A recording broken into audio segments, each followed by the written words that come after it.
Hello friends, स्वागत है आपका एक बार फिर से एग्जाम वर्ड के चैनल पे और मैं सुनील कुमार आपके साथ हूँ।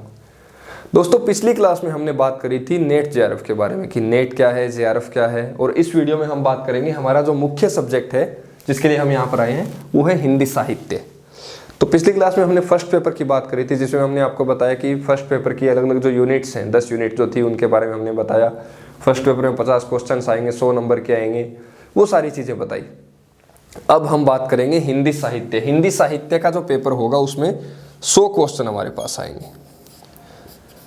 हर प्रश्न 2 नंबर का होगा, टोटल 200 नंबर का ये पेपर होगा। और फर्स्ट पेपर के जो मिला के 50 क्वेश्चन जो थे और 2 नंबर थे, कुल मिला के हमारा सब्जेक्ट, हमारा जो नेट का पेपर होगा वो होगा 300 नंबर का। तो ये तो हुई पेपर के पैटर्न की बात। ये दोनों पेपर एक साथ होंगे, 150 क्वेश्चन आएंगे जिसमें आपको फर्स्ट और सेकंड पेपर एक साथ मिलेगा और आपका 3 घंटे का पेपर होगा। तो ये तो था कि परीक्षा का पैटर्न क्या है, किस तरह से प्रश्न आएंगे, कितने प्रश्न आएंगे, पेपर कैसा होगा, क्या होगा, वो सारी बातें करी। अब हम बात करते हैं हमारा मुख्य जो विषय है हिंदी साहित्य।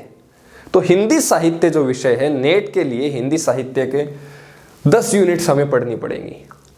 10 यूनिट्स क्या है, सारी चीज़ें हम आज डिस्कस करेंगे। 10 यूनिट में क्या क्या है और किस प्रकार का सिलेबस है, पैटर्न क्या है, वो सारी बातें हम देखेंगे। तो सबसे पहले बात करते हैं पहली यूनिट की। पहली यूनिट है हिंदी भाषा और उसका विकास। हिंदी का उद्भव कहाँ से हुआ, हिंदी कहाँ से आई, हिंदी का प्रारंभिक रूप क्या था, क्या आज जो हिंदी हम बोलते हैं वही हिंदी पहले बोली जाती थी या फिर आज हम दूसरी हिंदी बोल रहे हैं, हिंदी कहाँ से निकली, हिंदी में कौन सी बोलियां शामिल हुई, हिंदी किन किन क्षेत्र में कहाँ कहाँ कैसे कैसे बोली जाती है, वो सारी चीज़ें हम इसमें देखेंगे।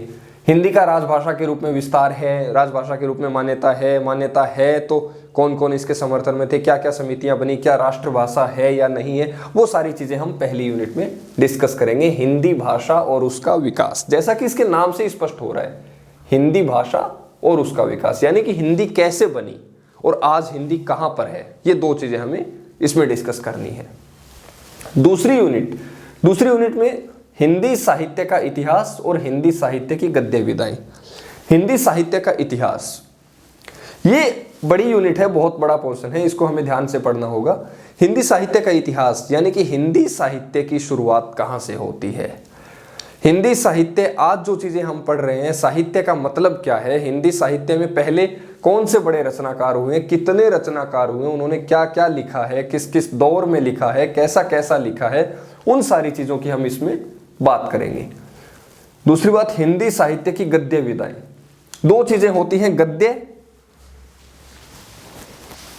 गद्य और पद्य। तो हिंदी साहित्य की गद्य विधाएं हम इसमें पढ़ेंगे।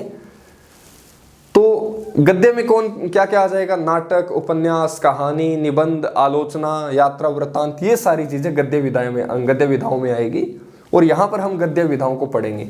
इतिहास में हम एक सरसरे तौर पे पूरे इतिहास को देख लेंगे, साहित्य के इतिहास को, हिंदी साहित्य के इतिहास को, कि साहित्य का इतिहास क्या है, साहित्य का इतिहास क्यों लिखा जाना चाहिए, हिंदी के अब तक के कितने साहित्य के इतिहास ग्रंथ लिखे गए हैं, जैसे गारसा दातासी से शुरू होता है तो उसके बाद की जो लंबी परंपरा है, आज भी क्या साहित्य का इतिहास लिखा जा रहा है, तो आज के साहित्य के इतिहास में क्या क्या चीज़ें नई है, तासी का इतिहास जो था उसमें क्या था, वर्तमान में क्या है, वो सारी चीज़ें हम यहाँ पर डिस्कस करेंगे।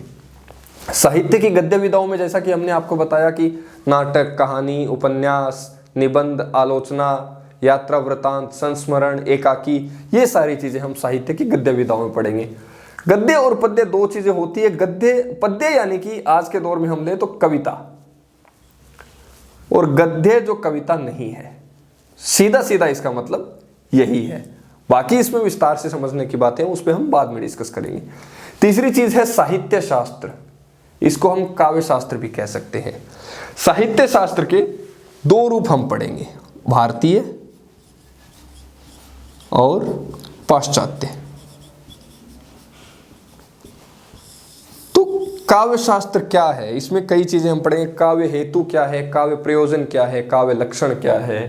भारतीय काव्य शास्त्र में जो नाट्य सिद्धांत है आचार्य भरत मुनि ने दिया है, उसकी व्याख्या किन किन विद्वानों ने करी, उसके बाद कौन कौन से विद्वान आए, उन्होंने कौन से सिद्धांत दिए, जैसे अलंकार, ध्वनि, रस सिद्धांत जो भरत मुनि ने दिया, उसकी व्याख्या किस किस ने करी। तो उसके बाद कौन कौन से विद्वान आते हैं, वो कौन से सिद्धांत देते हैं, उन सिद्धांत में क्या क्या बात कही गई है, वो सारी चीज़ें हम इसमें पढ़ेंगे। और इसके अलावा हम पढ़ेंगे पाश्चात्य काव्यशास्त्र। पाश्चात्य यानी कि दूसरे पश्चिम के जो विद्वान हैं, पाश्चात्य जो हैं, उन्होंने क्या क्या सिद्धांत दिए हैं, जिसमें हम प्लेटो की बात करेंगे, अरस्तु की बात करेंगे, लोनजाइनस की बात करेंगे, कोलरिज की बात करेंगे, वर्ड्सवर्थ की बात करेंगे, देरिदा की बात करेंगे। ये सारी चीज़ें हम पाश्चात्य काव्यशास्त्र में पढ़ेंगे। तो ये तीसरी यूनिट हुई साहित्य शास्त्र या काव्यशास्त्र। इसके बाद चौथी है वैचारिक पृष्ठभूमि।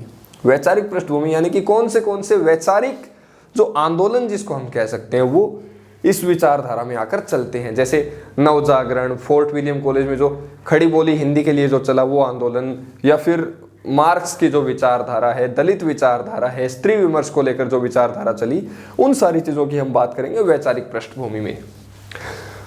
इसके बाद ये तो पोर्शन हो गया वो जो कि बेसिक है, यानी कि सैद्धांतिकी, ये हमारे सामने आ गई।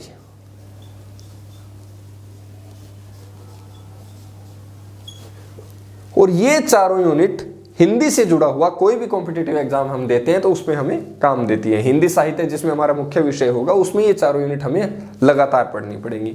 भाषा क्या है, भाषा का विकास कैसे हुआ, साहित्य का इतिहास क्या है, साहित्य के इतिहास में क्या क्या चीज़ें हैं, कौन से साहित्य इतिहास लिखे गए हैं, साहित्य की गद्य विधाएं, काव्यशास्त्र, साहित्य शास्त्र, वैचारिक पृष्ठभूमि, ये चारों यूनिट हर एग्जाम के लिए हमें पढ़नी पड़ती है। चाहे वो नेट का एग्ज़ाम हो, चाहे वो असिस्टेंट प्रोफेसर का एग्ज़ाम हो, या फिर और भी कोई कॉम्पिटिटिव एग्ज़ाम हो, चाहे वो यूनिवर्सिटी एंट्रेंस का एग्ज़ाम हो, तो हर परीक्षा में हमें ये चारों यूनिट पढ़नी पड़ती है।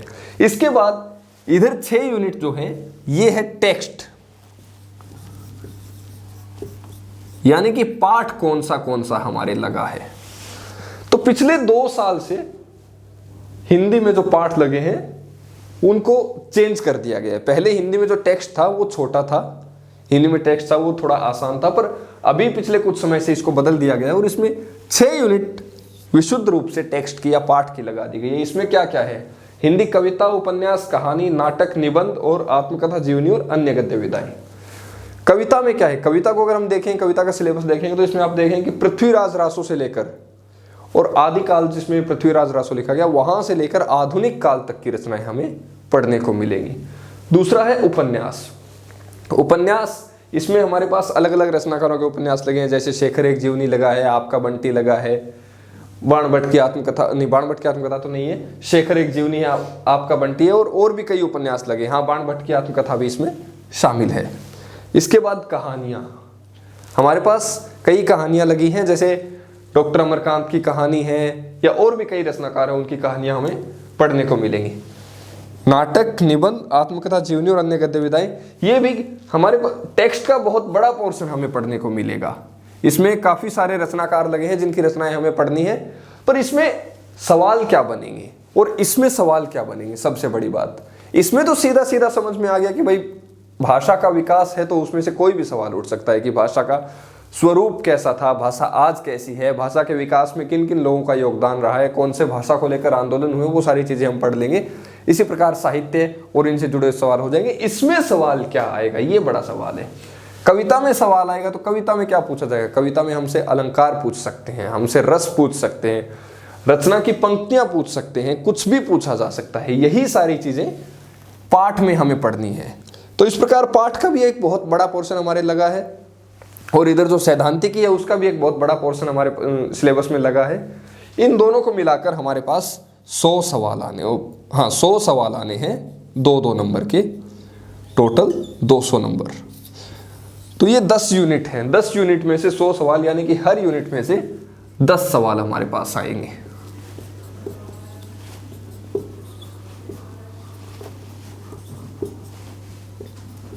तो ये हमने सेकंड पेपर के बारे में आज एक सरसरे तौर पे इस पे चर्चा करी है। विस्तार से चर्चा करेंगे तो बहुत लंबी बात इस पे चलेगी, जिस पे हम बाद में बात करेंगे।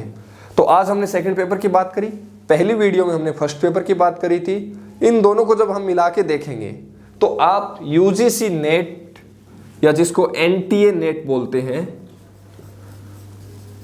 उसके बारे में एक मोटा मोटी जानकारी हमें क्लियर हो जाएगी हिंदी साहित्य विषय को लेकर के।